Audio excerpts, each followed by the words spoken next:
Mwachimwemwe ndi Sangala tikulandeni pano pa V&V Media TV, programu inanso ya Sacred Vocals.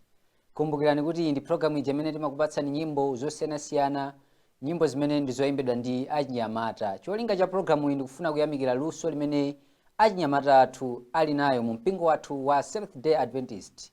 Ndakondwa kuti muli pamenepo kutsatira programu imeneyi. Ine dzina langa ndi Luciano Lion. Ndi imene mukuoneramo programu iyi tasintha malo amene timachitira. Monga mwa nthawi zonse mukhoza kudabwa kuti kodi programu ya Sacred Vocals lero yabwera mwa mtundu wina. Ndi mmene zinthu zimayendera. Ndakondwa kuti muli pamenepo pamene tifuna tiyambe programu yathu ya mtsiku la lero. Tiyambe ndi kuimba kuchokera kwa gulu lotchedwa Chiuzimbi Senior Youth Choir, nyimbo imene akuti ndimangofuna. Tatiye timvetsere kuimba kumeneku pamene tikuyamba programu yathu ya mtsiku la lero.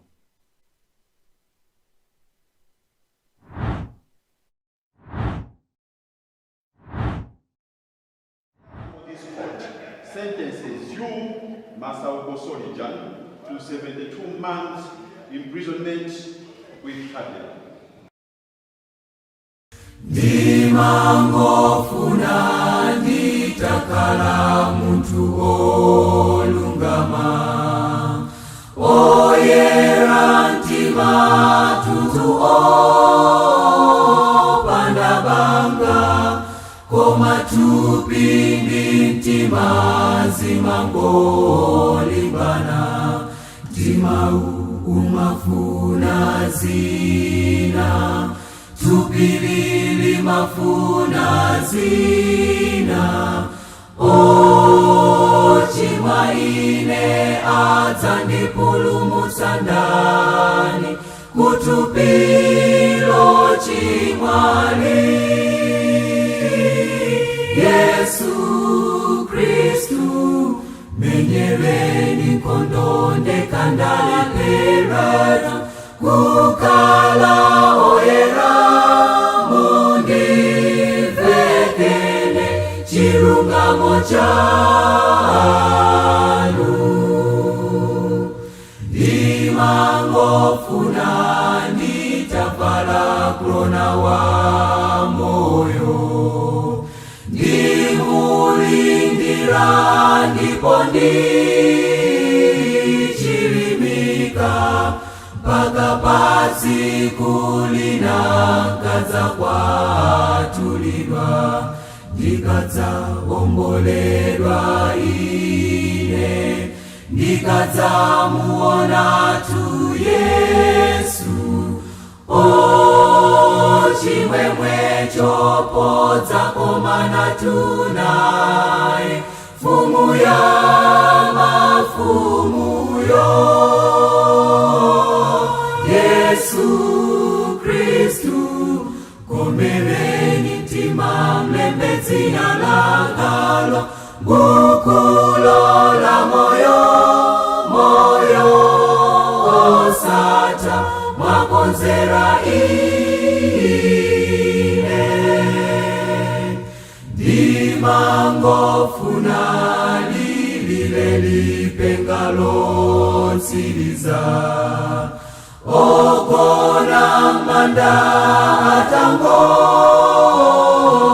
ukisidwa, osalafe amoyo kungosadulika, kampindi ndikukwatulidwa, kuchimo ndikumasulidwa. Chimwemwe choti kulekana tunalo, dziko la uchimoli. Yesu Kristu mpulumutsi wathu, mfumu ya mafumuyo, onani akudza posachedwapa, tikanaye mwambamo. Ndimangofuna ndidzapite dziko la kumwamba.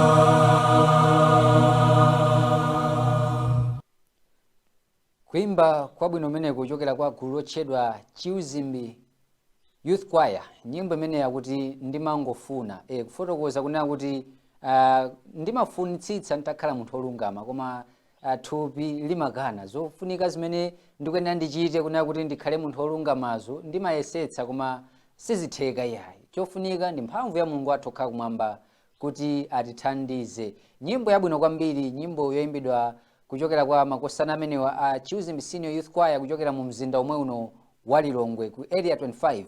Tichoke pamenepo tipitirire ndi programu yathu tilowere kumeneku ndiku mu mzinda omwe uno wa Lilongwe. Tikadali mu mzinda omwe uno wa Lilongwe pamene tabweretsani gulu lotchedwa Spiritual Songs, nyimbo imene akuti Sabata. Pokhala ife mu nthawi ino tili maola a Sabata, ndiye tifuna tiyamikire chilengedwe chathu ya Mulungu wathu okhala kumwamba potipatsa mwayi umene okhala maola amenewa a Sabata. Tatiye tionere komanso kumvetsera kuimba kumeneku.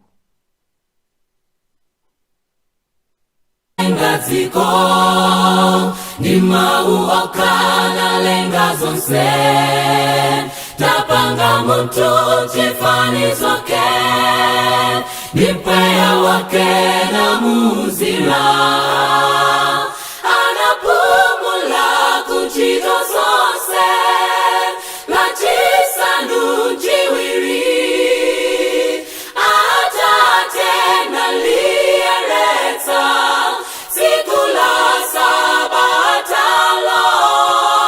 nalipata kwa ife tipumule nanena ndi chizindikiro tikondwera fe kudza kwa tsiku la Sabata lopatulika la Sabata lodalitsika nalipata kwa ife tipumule nanena ndi chizindikiro tikondwera fe kudza kwa tsiku la Sabata lopatulika la Sabata lodalitsika tsiku lindila atate watu limatipatsa ife chimwemwe timasongana mkachisi wake kudza mpembedza